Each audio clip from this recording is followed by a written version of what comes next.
Call is now taking notes. This call is now being recorded.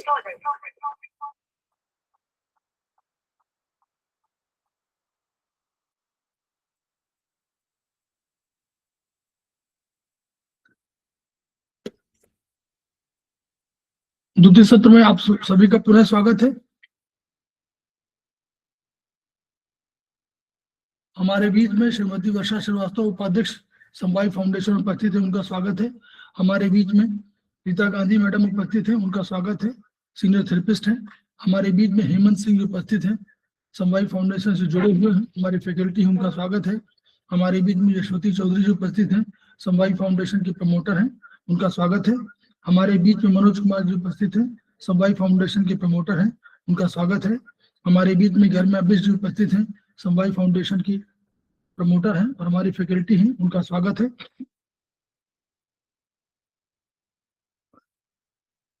हमारे बीच में कमलेश कुमार तिवारी जी आ तो गए, तो ज्वाइन किया था, अब कहाँ दिख नहीं रहे हैं।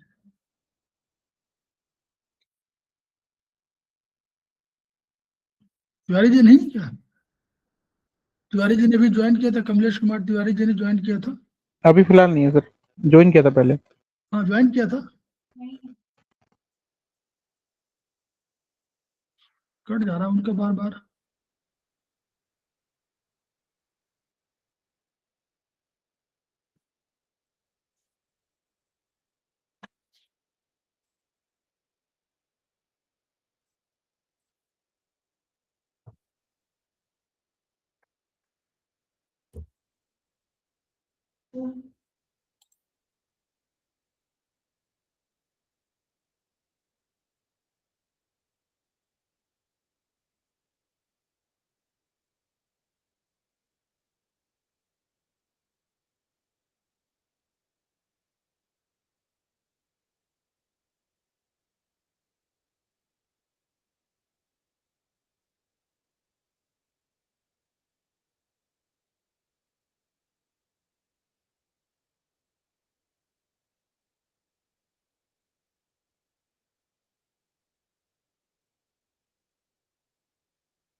हम्म?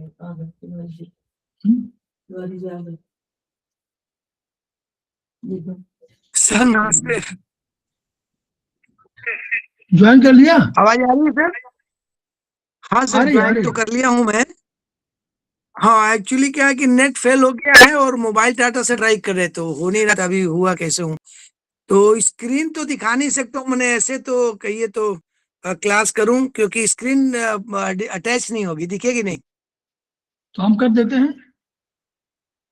तो स्क्रीन अटैच कर दीजिए तो हम लोग कर लेते हैं वो हार्ट वाले से और रिदम से। ठीक ठीक कर दे रहे हैं। हाँ, पेज नंबर हिंदी वाले में तो 67 है।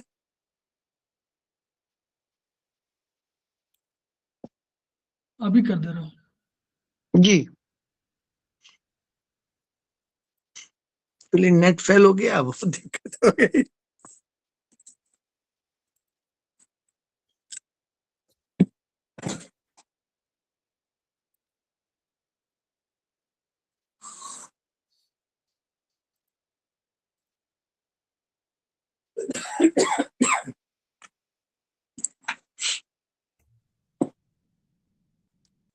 सर पेज नंबर 67 पे चलना है।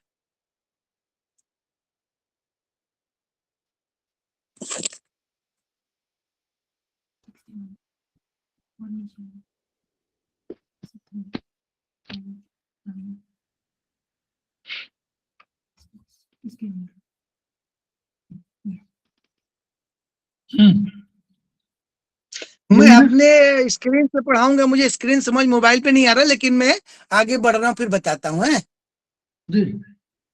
अब मैं अपने स्क्रीन को करके वो हम लोग पढ़ेंगे, क्योंकि मेरे पास बुक और स्क्रीन दोनों है, तो उस हिसाब से।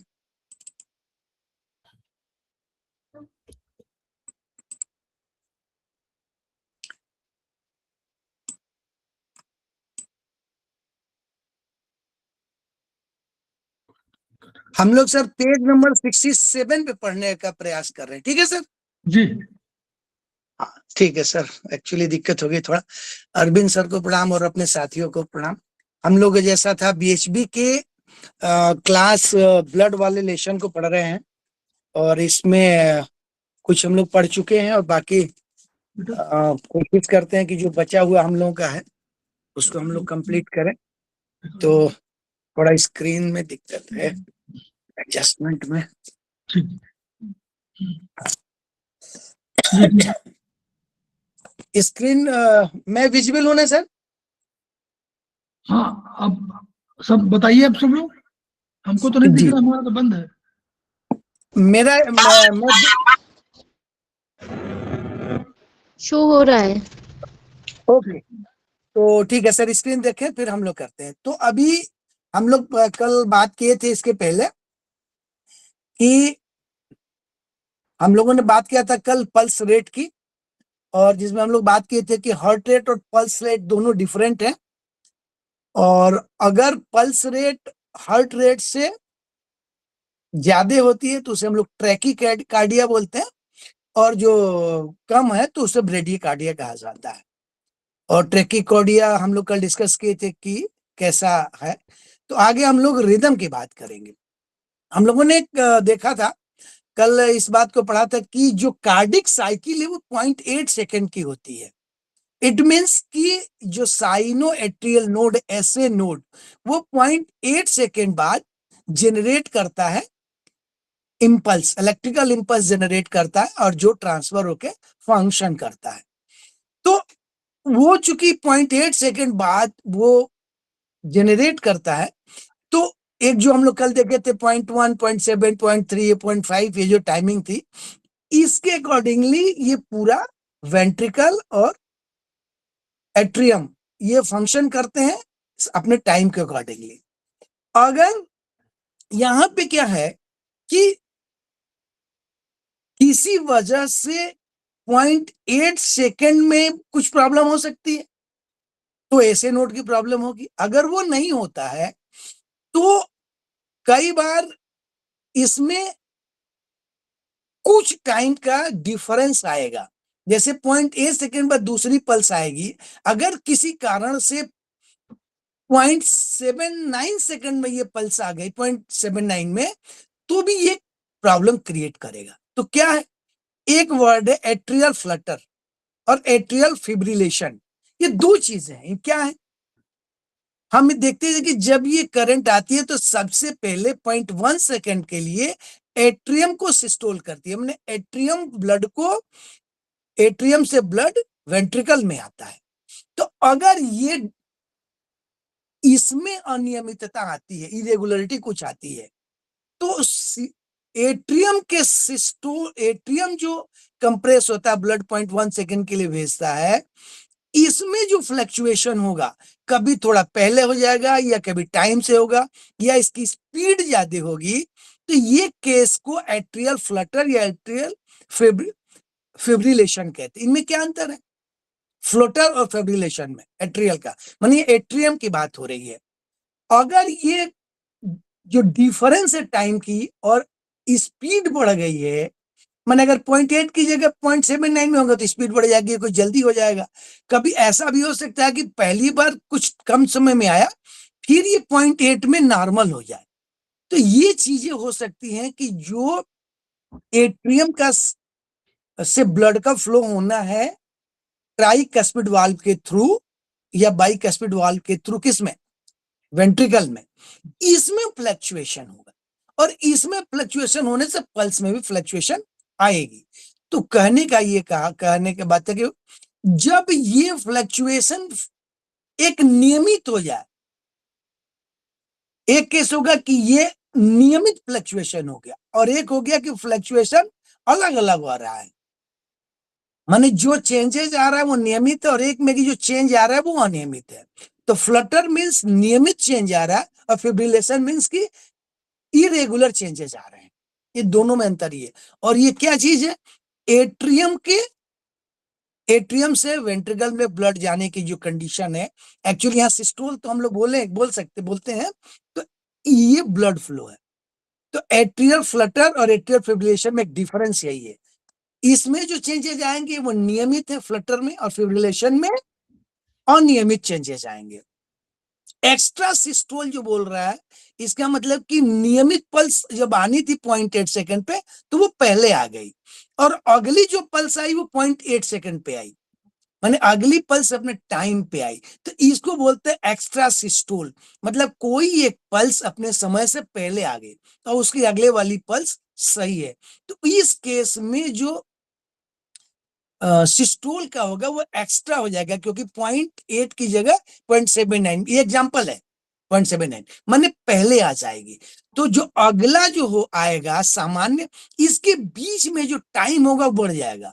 एग्जांपल के लिए कि पहले 0.79 में आया और अगला उसके बाद 0.8 में आया, तो 0.01 सेकेंड एक टाइम बढ़ जाएगा। ये एग्जांपल की तरह हम लोग बात कर रहे हैं।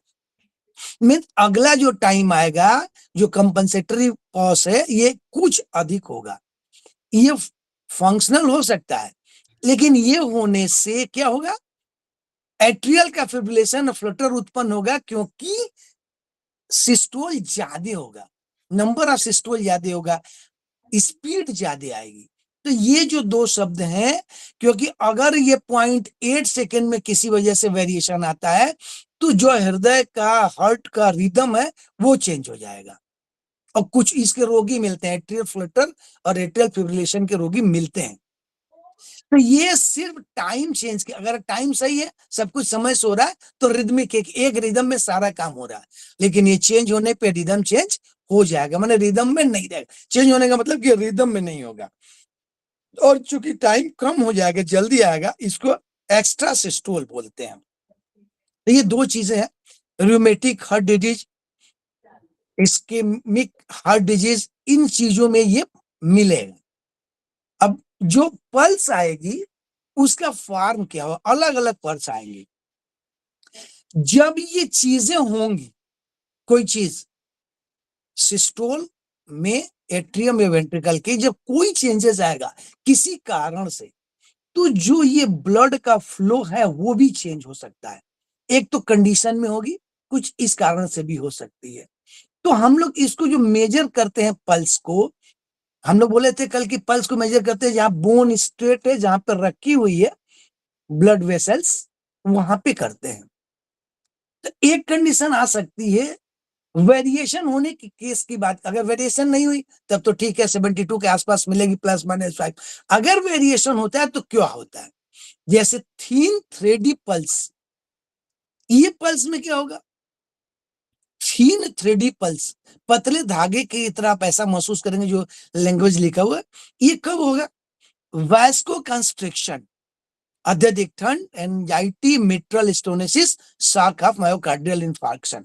इसका मतलब ये है कि जब ठंड बढ़ती है, मतलब टेम्परेचर एटमॉस्फेयर में कम होता है, तो ये बॉडी के जो ब्लड कैपिलरी हैं ये सिकुड़ते हैं, कंस्ट्रिक्ट होते हैं, माने उनके अंदर गैप कम, जो होल है जिसे ब्लड फ्लो करता है, जिसको ल्यूमेन बोला जाता है, वो कम होगा, कंस्ट्रिक्ट होगा।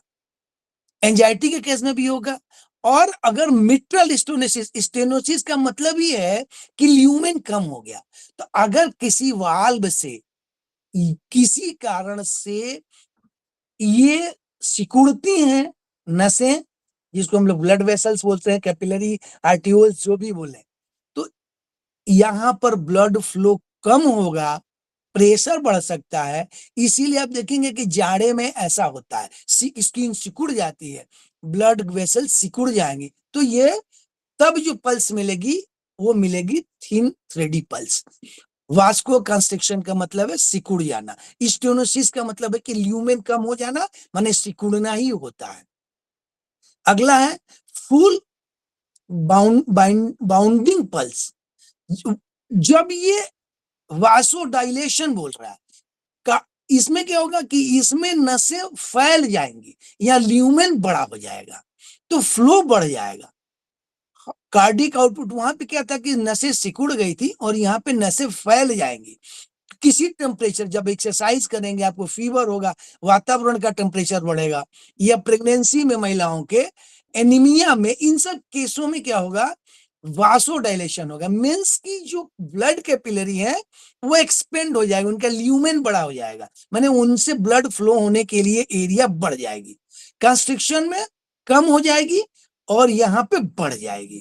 तो ये दो केस है, और दोनों में कैसा मिलेगा, पल्स अलग अलग मिलेगा, जो ये नाम है फुल बाउंडिंग पल्स और थिन थ्रेडी पल्स। आगे बात करते हैं प्लीटू पल्स।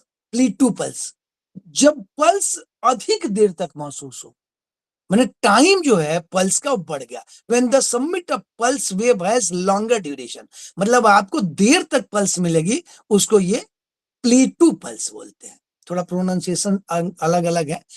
इस पल्स में जो पल्स आपको मिलेगी, जो ऊपर मिलेगी, उसका टाइम बढ़ा हुआ मिलेगा।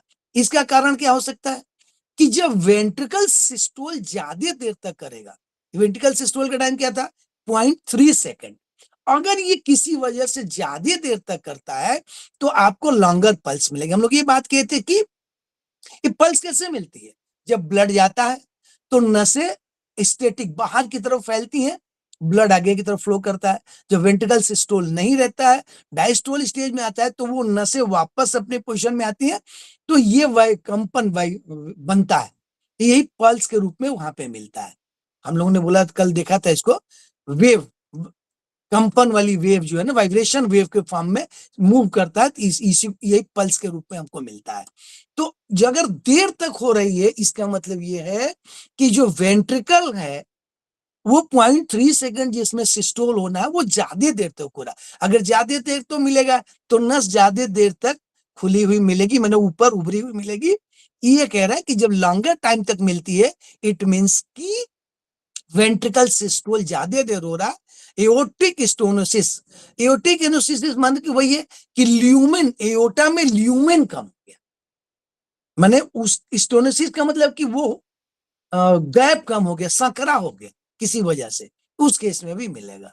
और चौथा अगला है कोलैप्सिंग पल्स या वाटर हैमरिंग पल्स। जब पल्स की पीक कम टाइम पे हुई है, वहां पे क्या था, बढ़ रहा था, तो वेंट्रिकल सिस्टोल टाइम बढ़ रहा है। यहाँ पे क्या, जब पल्स कम टाइम के लिए मिलेगा तो इसको बोलेंगे कोलैप्सिंग पल्स। इसके बहुत सारे रीजन हो सकते हैं शॉर्टर ड्यूरेशन के लिए, क्योंकि अगर ल्यूमेन बढ़ गया, क्योंकि वो जो डायलेशन के कारण जब ल्यूमेन बढ़ गया, मैंने होल बढ़ गया, यहाँ से फ्लो होना है तो ब्लड जल्दी से फ्लो हो जाएगा। Aortic re, regur regurgitation regurgitation arteriovenous fistula patent ductus arteriosus. इन केस में जिसके अलावा फीवर, एनीमिया, इन केस में आपको मिल सकता है कोलैप्सिंग पल्स। इन सारे केस में जो ये डिजीज लिखी हुई है इसमें सिर्फ एक ही चीज होना है कि ल्यूमेन बढ़ जाएगा और ब्लड का फ्लो फास्ट हो जाएगा। कुछ मेडिकल टर्म्स है जिनके प्रोनाउंसिएशन तो आप पढ़ लीजिए। इसके लिए आगे चलें सर, पेज नंबर अगला कर दीजिए, वॉल्यूम वाला। हो गया, खुल गया। जी सर, तो इसमें क्या है कि वॉल्यूम की बात कर रहे हैं। जब हम पल्स हार्ट फ्लो करता है तो एक टाइम ऑफ एरिया होगा, एक स्पीड होगी जिससे कि ब्लड आगे की तरफ मूव करेगा। ये कह रहा है कि प्रत्येक पल्स में सामान्यतः रक्त का वॉल्यूम जो परिध को प्राप्त हुआ share to cardiac output each extremity, माने पैर में, हाथ में, जहां जहां भी जा रहा है ये सबको अगर आप ऐड करेंगे तो कार्डिक आउटपुट है। वो रेडियल, फेमोरल और कार्टोइड पल्स एसेस करते हुए कंपेयर। ये कहने का मतलब ये है कि जो हार्ट से ब्लड निकलेगा वो सब जगह जाएगा, उन सबको ऐड करेंगे तो फाइनल एक वैल्यू हमको मिलेगी। साइकोलॉजिकली दोनों एक्सट्रीमिटीज में, माने हाथ और पैर में, वैल्यूम नॉर्मल और इक्वल होगा। अगर आपको कोई दिक्कत नहीं है तो ये नॉर्मल है। श्वसन की केस में, इंस्पायरिटी केस में क्या होगा, वॉल्यूम बढ़ जाएगा और एक्सपायरिटी केस में वॉल्यूम कम हो जाएगा। इसी जब आप सांस ले रहे होंगे तो ये थोड़ा वॉल्यूम बढ़ता है और जब आप बाहर निकाल रहे होंगे तो वॉल्यूम कम हो जाता है। इसीलिए रोगी को धीमी गति से गहरी सांस लेने को करके पल्स वॉल्यूम महसूस करते हैं। मीन्स कि अगर वो धीमी और गहरी सांस लेगा तो मेजरमेंट इजी है। इसमें क्या बोल रहा है कि एक केस क्या है कि पल्स पैराडॉक्सिस, जब पल्स वॉल्यूम बाहरी श्वसन में बढ़े और अंतर श्वसन में घटे, वो नॉर्मल केस था। इसमें थोड़ा एबनॉर्मल है। जब श्वसन बाहर कर रहे हो, बाहर निकाल रहे हो तो बढ़ता है और अंदर ले रहे हो तो घटता है। तो ये क्या है, प्योरे थोरेसिक ब्रीदिंग में मिल सकता है, साइकोलॉजिकली या पेरिकार्डियल इफ्यूजन। तो ये डिजीज का नाम है यहाँ पे। माने कि अगर ये ज्यादा मिल रहा है बाहर निकलने में और अंदर लेने में कम हो रहा है, जो उल्टा है, तो आपके पास ये पेरिकार्डियल इफ्यूजन की बात कर रहा है। एक ये केस बोल रहा है कि पल्स अल्टरनेस, एक पल्स वॉल्यूम दूसरी या सामान्य, तो ये डिफेक्टिव मायोकार्डियम, ये मायोकार्डियल डिजीज। अगर एक में पल्स वॉल्यूम सामान्य और एक में सामान्य नहीं है, माने अल्टरनेट ये चेंज हो रहा है, तो मायोकार्डियल डिजीज हो सकता है। तो ये कह रहा है कि वॉल्यूम को कैसे नापेंगे, सारी जगह नापेंगे, जहां जहां जाएगा उसको ऐड कर लेंगे, तो इसको बोलेंगे ऐड करके कि ये वॉल्यूम है। आगे ये है कि एक कंडीशन क्या है, धमनी की दीवार की दशा, कंडीशन ऑफ आर्टियल वाल। सामान्यतः धमनी की दीवार फिंगर टिप से संबंध अस्थि पर, जहां पर वो रखी हुई, अगर हल्के से रोल करेंगे तो मुलायम और लचीली महसूस होगी, सॉफ्ट है, फ्लेक्सिबल है। लेकिन आर्टियो स्क्लेरोसिस में धमनी कड़ी और रिजिड हो जाएगी। अगर आपकी आर्टरीज कड़ा हो गया और रिजिड है तो यहाँ पर आपको आर्टियो स्क्लेरोसिस हो सकता है। तो अगर और पॉलीआर्टेरिटिस नोडोसा में धमनी पर क्या होगा, दीवार पर सरसों की दानों की तरह उभार मिल सकते हैं। अगर आपकी ये आर्टरीज में कड़ा है या दाने मिलते हैं सरसों के, तो ये एक प्रॉब्लम है, इसको चेक कराया जा सकता है। नहीं तो एक सॉफ्ट और फ्लेक्सिबल है धमनी की दीवार। कार्डिक आउटपुट, ये आउटपुट को मेजर करने के बाद वो तो ये बोल रहा है कि कार्डिक आउटपुट टोटल क्या क्या होगा, लेकिन मेजर अगर करते हैं तो कैसे है। ये कार्डिक आउटपुट क्या बताता है कि जो मसल्स हैं हार्ट की, उनकी इफिशियंसी कैसी है। अगर ये आउटपुट सही है तो मसल की इफिशियंसी सही है, अगर ये कम है तो इफिशियंसी कम है। मतलब अगर मसल्स का इफेक्टिवनेस या इफिशियंसी कम हो गया तो ये आउटपुट वेरी करेगा, लेकिन अगर ये सही है इफिशियंसी, अगर ये पूरा वॉल्यूम दे रहा है तो इफिशियंसी सही है। तो कैसे नापेंगे? हम लोग ये जानते हैं कि 1 मिनट में जो 0.8 सेकेंड कार्डिक साइकिल होने से, अगर 1 मिनट में देखेंगे 60 सेकेंड, तो 60 divided by 0.8 that is 72। Heart का जो रेट है, हार्ट रेट, पल्स की बात नहीं कर रहे हैं, हार्ट की बात करें, क्योंकि कार्डिक आउटपुट हार्ट का होता है। तो हार्ट का जो 72 वॉल्यूम है, ये नंबर ऑफ स्ट्रोक है, माने heart 72 pulse beat per minute. तो 72 इंटू 70 क्या है? एक बार जब सिस्टोल होता है पंप वेंट्रिकल, तो 70 ml वॉल्यूम डिस्प्लेस करता है, इतना वॉल्यूम वो बॉडी को भेज देता है। वेंट्रिकल के सिस्टोल होने पर एक बार में 70 मिलीमीटर एक बार में ml वॉल्यूम दे देता है। तो 72 इंटू 70 करेंगे तो ये 4900 से प्लस आएगा। इट मींस कि ये अप्रॉक्स 4900 ml से ऊपर आप देखेंगे तो ये 5000 ml, मतलब 5000 ml, 5 लीटर पर मिनट। ये जो हार्ट है ये 5 लीटर ब्लड पर मिनट ट्रांसपोर्ट करता है बॉडी को, और वहां से वापस भी आता है। तो जो कार्डिक आउटपुट है अगर वॉल्यूम में देखेंगे तो 5 लीटर, क्योंकि हमारे बॉडी में भी अप्रॉक्स इतना ही ब्लड होता है एक नॉर्मल बॉडी में। तो 1 मिनट में पूरा ब्लड सर्कुलेट हो जाता है। सर आगे कर लें। हम्म,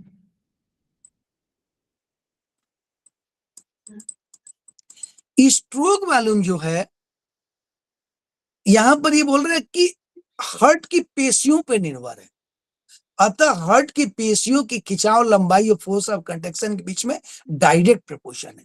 माने अगर आपके मसल्स में भी फ्लेक्सिबिलिटी कम हो रही है या फोर्स ऑफ कंट्रैक्शन चेंज हो रहा है, तो ये स्ट्रोक वॉल्यूम चेंज हो सकता है। तो ये हार्ट की जो मसल्स हैं, कार्डिक मसल्स, ये उनके ऊपर स्ट्रोक वॉल्यूम, क्योंकि उसी के बेस पे कहा जा रहा है कि 70 ml है, तो अगर सही है तभी वो 70 ml ट्रांसफर करेगा। और ब्लड प्रेशर की बात करें, आर्टियल ब्लड प्रेशर, ये जो ब्लड का प्रेशर हम लोग मेजर करते हैं, उसको अगर देखेंगे कि कैसे मेजरमेंट हम लोग कैलकुलेट करते हैं, तो इसको कैलकुलेट करने का तरीका ये है कि जो ये ब्लड प्रेशर कैसे मिलेगा, कार्डिक आउटपुट, जो ब्लड का अमाउंट है वो, और जो ब्लड कैपिलरीज के अंदर रेजिस्टेंस है, पेरिफेरल रेजिस्टेंस, उसकी पेरीफेरी में, क्योंकि ये क्या करेगा, रेजिस्टेंस किसी भी ट्यूब में, पाइप में जब कोई भी चीज फ्लो करती है तो उसके पाइप के इनसाइड जो सरफेस है वो रेजिस्टेंस क्रिएट करता है। यहाँ पर उसको पेरिफेरल रेजिस्टेंस बोलते हैं, माने कि जो ब्लड वेसल्स है उसके अंदर जो रेजिस्टेंस है उसको पेरिफेरल रेजिस्टेंस बोलते हैं। तो ब्लड वॉल्यूम और पेरिफेरल रेजिस्टेंस को मल्टीप्लाई करेंगे तो इस तरह ब्लड प्रेशर कैलकुलेट किया जा सकता है।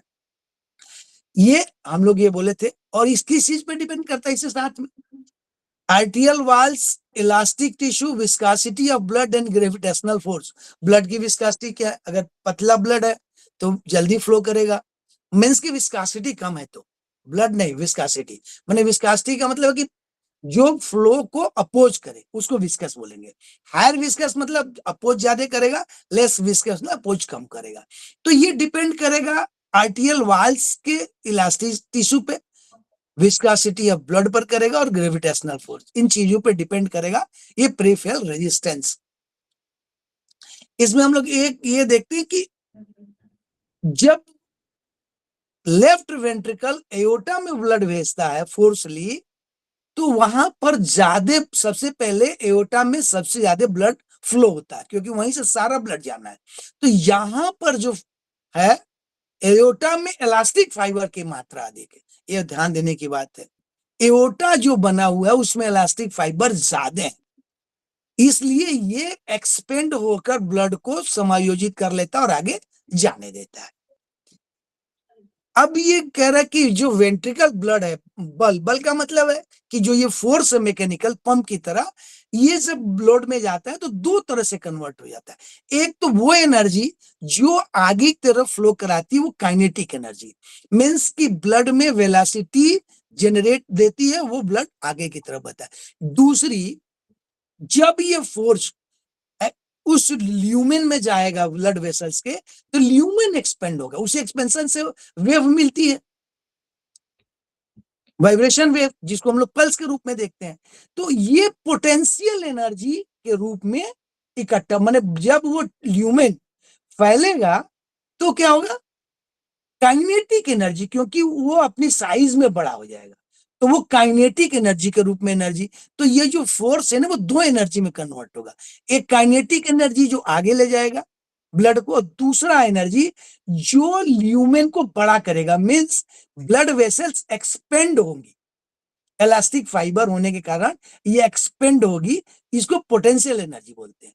और जिस वक्त पंप, क्योंकि पंप 0.3 सेकंड तक की सिस्टोल करेगा, उसके बाद 0.4 सेकंड तक सब लोग डायस्टोल स्टेज में होंगे, तो जब डायस्टोल स्टेज में आएंगे तो यही काइनेटिक एनर्जी जो है ब्लड वेसल एक्सपेंड हुई है, वो वापस कोलैप्स होगी और वो एनर्जी काइनेटिक एनर्जी में कन्वर्ट होकर ब्लड को आगे बढ़ाएगी, इसीलिए फ्लो कंटिन्यूअस है।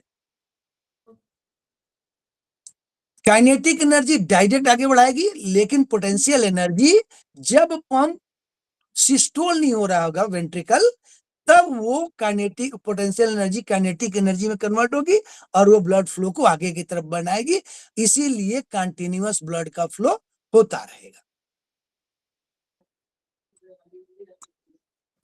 आगे क्या, हम लोग के कार्डिक साइकिल के जो प्रेशर है, इसको कैसे मेजर करते हैं, तो ये सिस्टोल प्रेशर है, वेंट्रिकल सिस्टोल। जब वेंट्रिकल सिस्टोल होता है 0.3 सेकंड के लिए, तो ये प्रेशर डेवलप होगा, इसको सिस्टोलिक प्रेशर बोलेंगे। दूसरा, जब वेंट्रिकल सिस्टोल नहीं हो रहा, डायस्टोल हो गया, तो डायस्टोल के अंत में एओर्टा में जो प्रेशर डेवलप होगा, डायस्टोलिक प्रेशर है। एक सिस्टोलिक प्रेशर है, एक डायस्टोलिक प्रेशर है। डायस्टोलिक प्रेशर कब है, जब एओर्टा में डायस्टोल कंप्लीट हो गया, माने कि जो 0.4 सेकंड आराम करने वाला वो खत्म हो गया, एंड में आ गया, तो वेंट्रिकल के डायस्टोल के अंत में जो प्रेशर मिलेगा वो डायस्टोलिक प्रेशर है। जब सिस्टोल हो रहा हो तो सिस्टोलिक प्रेशर, और जब डायस्टोल एंड हो रहा हो तो डायस्टोलिक प्रेशर। सिस्टोलिक प्रेशर कितना है, 120 ±10 mm पर Hg। वो कंपैरिजन वहां से करते हैं हम लोग, वही नॉर्मल हम लोग ये समझे कि 120 मिलीमीटर का प्रेशर मिलता है सिस्टोलिक। और जब डायस्टोलिक प्रेशर होता है वो 80 ±10। ये 80 कब आएगा, ये 120 तब आ गया जब वेंट्रिकल सिस्टोल हो रहा है 0.3 सेकंड के लिए। जब 0.3 सेकंड खत्म हो जाएगा और डायस्टोल शुरू होगा, ये भी 0.4 सेकंड में खत्म हो जाएगा, तो एंड ऑफ 0.4 सेकंड जो प्रेशर मिलेगा वो डायस्टोलिक प्रेशर है, माने एंड ऑफ डायस्टोल। तो ये 120 सिस्टोलिक और डायस्टोलिक 80। यहां पर क्या बोलता है कि अगर डायस्टोलिक प्रेशर 90 से प्लस हो जाए, दैट इज हाइपरटेंशन। ये जो हाइपरटेंशन है, हाइपर माने ज्यादा, हाइपो माने कम, माने हाई प्रेशर, हाई बीपी को हम लोग कैसे यहां से रिलेट कर रहे हैं, जब डायस्टोलिक प्रेशर 90 से अधिक हो जाए, वो ये कह रहा है कि किसी कारण से सिस्टोलिक प्रेशर अगर ज्यादा होगा इस रिस्पेक्ट में, तो डायस्टोलिक माने कि जब वो वापस काइनेटिक एनर्जी में कन्वर्ट हो जाएगा, पोटेंशियल एनर्जी कंप्लीट, तब जो प्रेशर मिलेगा एंड ऑफ 0.4 सेकंड, ये डायस्टोलिक प्रेशर 90 प्लस हो गया तो हाई बीपी, और अगर ये 70 हो गया तो हाइपोटेंशन, लो बीपी। तो यहां पर ये रिलेट कर रहे हैं कि हम डायस्टोलिक प्रेशर देखें कि 90 है कि 70 है, अगर ये 90 से हो रहा है तो ये हाई बीपी।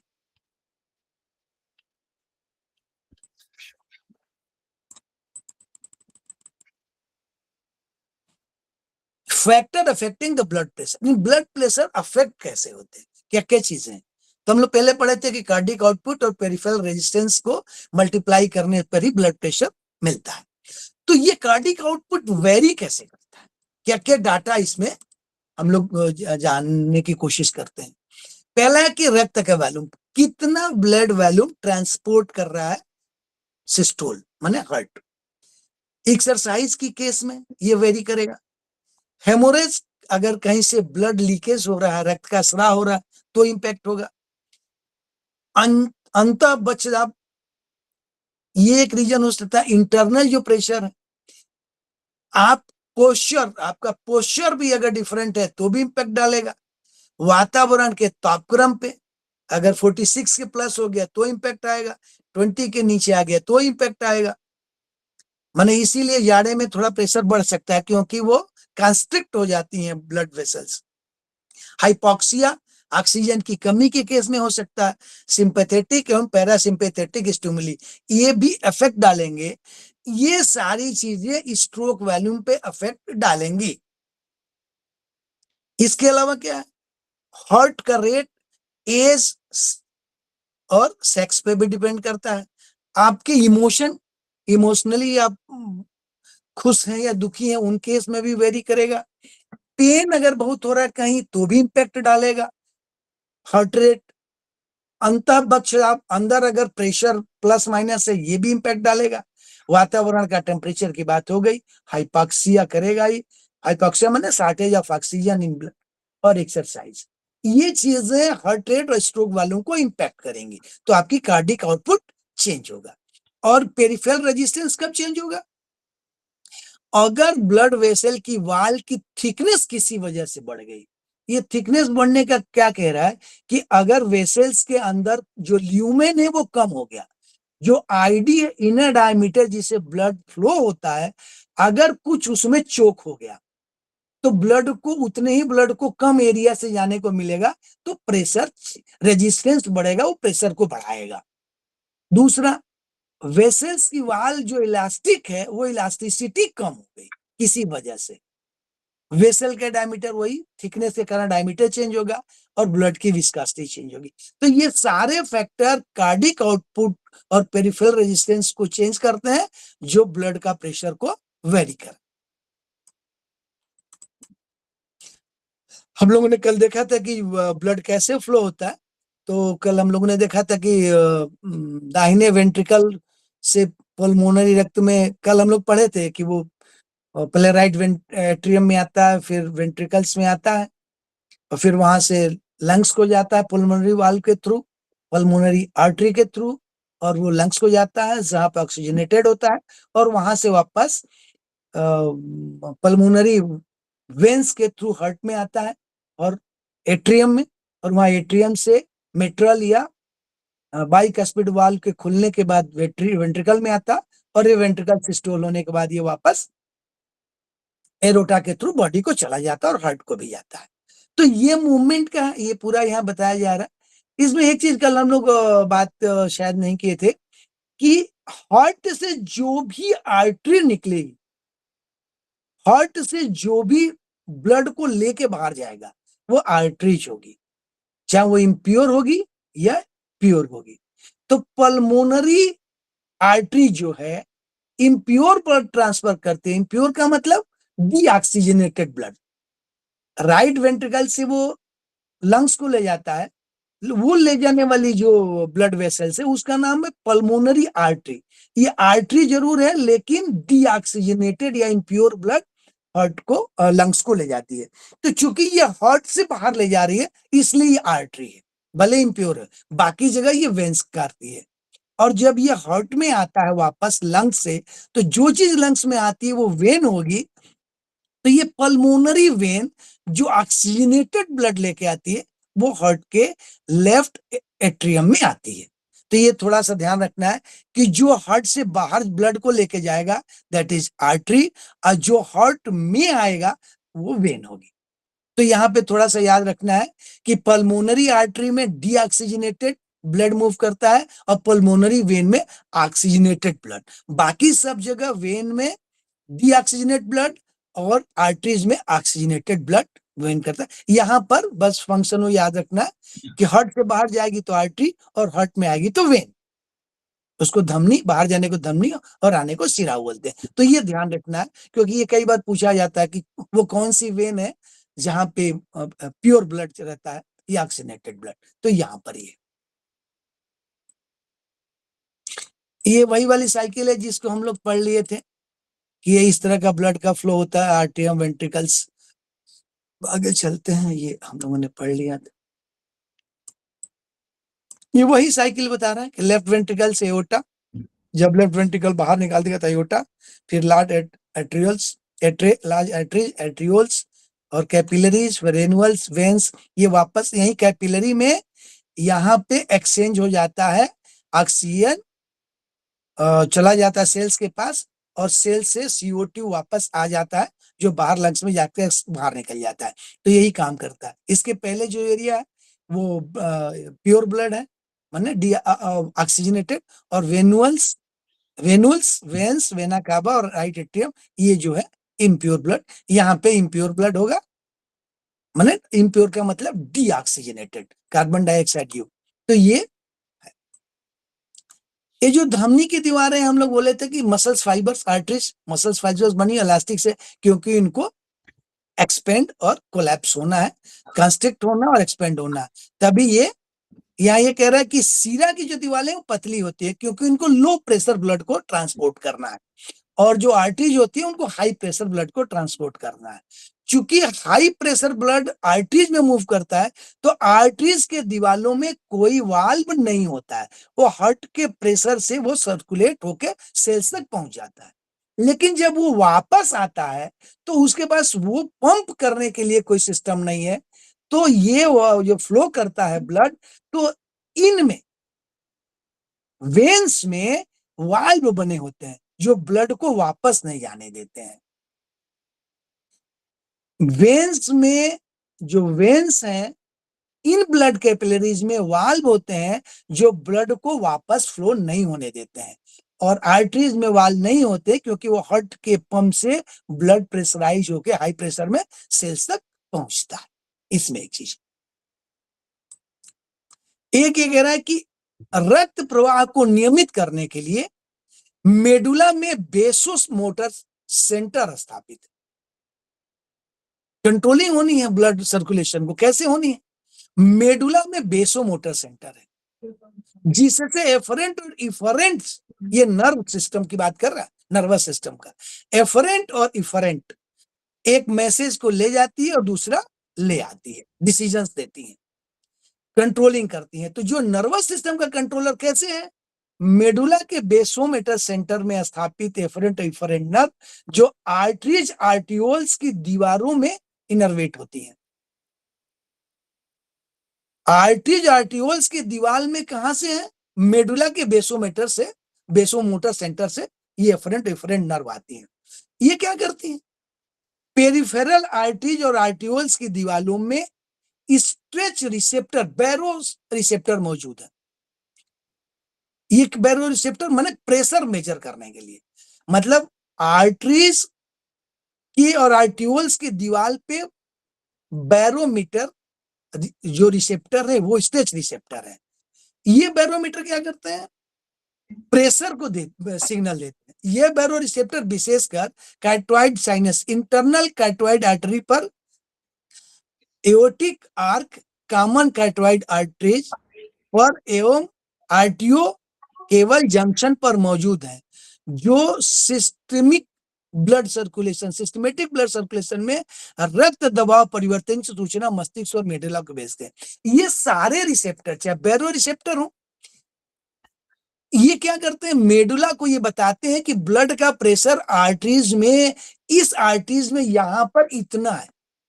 ये रिसेप्टर हम लोग आगे सेमेस्टर में पढ़ेंगे या और लोग पढ़े होंगे तो ये रिसेप्टर इंफॉर्मेशन देते हैं बेसोमोटर को, मेडुला में, कि यहां पर प्रेशर कितना है, और एफरेंट इफरेंट नर्व के माध्यम से ये रिसेप्टर्स, मतलब बेसोमेटर सेंटर को ये पता चलता रहता है आर्टरीज पर कि यहां पर प्रेशर, बीपी, ब्लड प्रेशर कितना है। ये मेडुला को भेजते हैं। और यहाँ पर कंट्रोलिंग भी है, ये आप देखे होंगे वेगस नर्व से वेगल टोन के थ्रू ब्रेन इनको नर्वस सिस्टम इनको कंट्रोल करता है। तो ये इंफॉर्मेशन यहाँ से भी उनको जाती है। दूसरा रिसेप्टर क्या है? कीमो रिसेप्टर है। कीमो माने केमिकल की बात हो रही है, यहाँ पर केमिकल रिसेप्टर भी लगे हैं। तो ब्लड के अंदर जो कंपोजिशन है उनकी इंफॉर्मेशन भी ये ब्रेन को भेजते हैं। ये रिसेप्टर क्या करते हैं? रासायनिक परिवर्तन की सूचना मस्तिष्क और मेडुला को भेजते हैं, कीमो रिसेप्टर। बैरो रिसेप्टर प्रेशर इंफॉर्मेशन भेजते हैं और कीमो रिसेप्टर केमिकल जो चेंजेस आएंगे उसको अलग अलग जगह से ब्रेन को भेजते हैं कि यहाँ ब्लड में जो भी कंपोजिशन, माने कंट्रोलिंग जो है मेडुला के बेसोमेटर सेंटर में जाता है और ये ब्रेन को भी जाता है वहां से कि केमिकल चेंजेस क्या है या ब्लड प्रेशर क्या है, क्योंकि ब्रेन को तो सारी कंट्रोलिंग करनी है नर्वस सिस्टम के थ्रू। इसी प्रकार कुछ पैरासिम्पैथेटिक फाइबर हैं जो मेडुला के डोर्सल वेगल न्यूक्लियस है, वहां हम लोग बोले थे कि वेगल टोन बोलते हैं वहां, तो इनसे ये कंट्रोल होते हैं। वास्को कंस्ट्रिक्शन और वास्कोडाइलेशन मींस क्या है कि सिंपैथेटिक फाइबर क्या करते हैं कि अगर ब्लड का फ्लो या प्रेशर कुछ चेंज होगा तो या तो ब्लड आर्टरीज को आर्टियोल्स को कंस्ट्रिक्ट करेंगे या एक्सपेंड करेंगे, डायलेशन। कंस्ट्रिक्शन का मतलब कि ल्यूमेन कम करना, ब्लड फ्लो के एरिया को कम करना, डायलेशन माने बढ़ाना। तो ये प्रेशर के अकॉर्डिंगली ये ब्रेन मेडुला और बेसोमेटर सेंटर के थ्रू, क्या मेडुला में बेसोमोटर था ना नाम, बेसोमोटर के थ्रू ये कंट्रोल करते हैं बीपी और केमिकल चीजों को। तो ये है कंट्रोलिंग कि ये कंट्रोलिंग यहाँ नर्वस सिस्टम से होती है, कंस्ट्रिक्ट करके या डायलेट कर माने वेसोडाइलेशन एक्सपेंड करके। तो ये तरीके हैं कंट्रोल करने का। एक अगला क्या, न्यूट्रिशंस एक्सचेंज होते हैं। हमने पहले ही बोला था कहाँ पे होते हैं, जहां पे कैपिलरी है, ये सिंगल लेयर फ्लड सेल की बनी है, यहाँ पर एक्सचेंज होता है, एक्स्ट्रा सेलुलर फ्लूइड से आदान प्रदान होता है न्यूट्रिशंस, जो चीजें एक्सचेंज होनी है, पोषक तत्व, आयन एवं जल कैपिलरी से ईसीएफ में और एक्सक्रीटरी प्रोडक्ट और सिक्रेटरी प्रोडक्ट सेल को आईसीएफ में मौजूद है, वो बाहर निकलते हैं। तो जहां पे कैपिलरी है, या हम लोग ये तो मेरी स्क्रीन तो देख नहीं पाएंगे, तो कैपिलरी जहां पे वहां पे एक्सचेंज होगा, जो चीजें बाहर निकलनी है वो वापस कैपिलरी में आएगी और जो चीजें अंदर जानी हो कैपिलरी से सेल्स को चली जाएंगी, ऑक्सीजन चली जाएगी, न्यूट्रिशन चले जाएंगे, और जो चीजें एक्सक्रीट होनी है कार्बन डाइऑक्साइड पे और भी सेल के वेस्ट हैं वो यहां से बाहर निकल के चले जाएंगे। तो ये है एक्सचेंज ऑफ न्यूट्रिशंस, ये कैपिलरी बेड में होते हैं। और एक चीज है हार्ट अटैक किसको बोल, ये है कि heart through the heart bundle the blood handles, heart जो है ब्लड को हैंडल करता है, सबको भेजता है, लेकिन उसे खुद भी ब्लड चाहिए अपना फंक्शन करने के लिए। तो ब्लड जब एरोटा से ब्लड निकलता है बाहर, तो उसके सबसे पहले वहां से एक ब्लड की ब्रांच हार्ट को खुद जाती है, वो कैरोनरी आर्टरीज बोलते हैं। 2 कैरोनरी आर्टरीज है, ये ब्लड रिसीव करता है। मींस लेफ्ट वेंट्रिकल से जब ब्लड एरोटा में जाता है तो वहां से पहले एक आर्टरी निकलती है, 2 आर्टरीज, मतलब एक आर्टरी निकलती है 2 हिस्से में बढ़ जाती है, कैरोनरी आर्टरीज बोलते हैं उसको। कैरोनरी आर्टरी माने arteries supplies blood to heart, वो सप्लाई करती है डिफरेंट पार्ट को।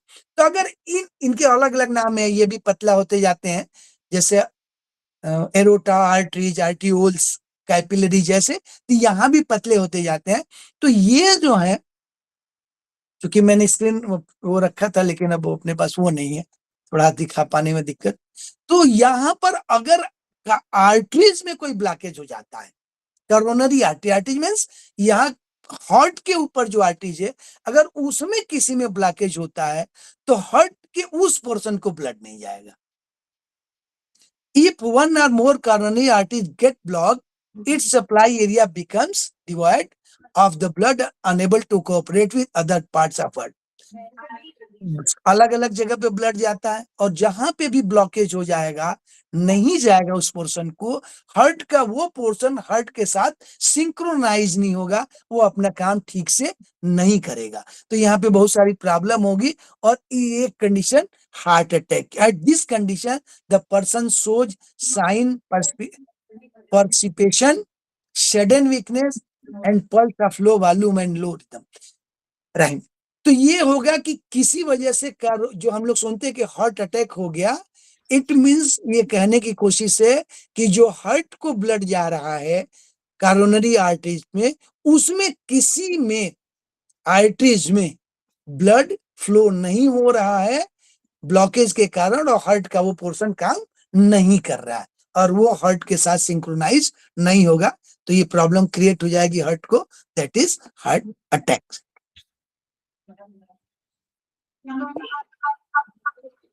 यस सर, बहुत बढ़िया, थोड़ा वो फिगर दिखा नहीं पा रहे हम लोग। बहुत बढ़िया, तभी आपने बहुत बढ़िया किया, बहुत बढ़िया जुड़ाव हो गया, नहीं तो नरेंद्र सिंह भी ज्वाइन कर लिए हैं, उनका भी स्वागत है। नरेंद्र सिंह जी बाद में ज्वाइन किया है ना? जी सर, बाद में ज्वाइन किया सर। हाँ कोई बात नहीं, आपका स्वागत है सर। नमस्ते। बढ़िया, प्यारे जी बढ़िया रहा। हाँ सर बढ़िया। आप बोलिए यशवती मैडम, बहुत कैसा बहुत, रहा? बहुत अच्छा रहा सर।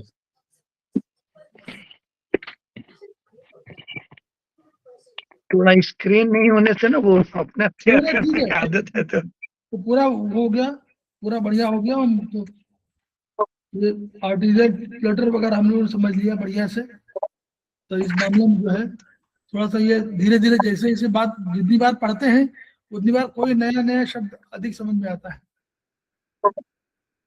तो हम लोग यही वो है जो भी कुछ मेडिकल टर्म्स भी है कि जो रेगुलर यूज में नहीं है, तो अरे ठीक है, वो तो भाई कोई हम लोग वहाँ वो वाला थोड़ा कर रहे हैं, हम लोग तो इसके माध्यम से जो है अपना एक प्रेशर कर रहे हैं ना जी। हम लोग खेमका सर को याद करेंगे, उनकी एनर्जी को याद करेंगे, जिसके पास भी जो एनर्जी हो उसको वो ट्रांसफर करे, तो ट्रांसफर करने से एक फायदा होगा, अपनी एनर्जी बढ़ेगी, अपना ज्ञान बढ़ेगा, दूसरे ज्ञान बढ़ेगा, और फिर खेमका सर का सभी सपना पूरा होगा। Each one reach one, each one teach one, each one teach one, इन्हीं शब्दों के साथ हम लोग कल फिर मिलते हैं, तब तक के लिए प्रणाम।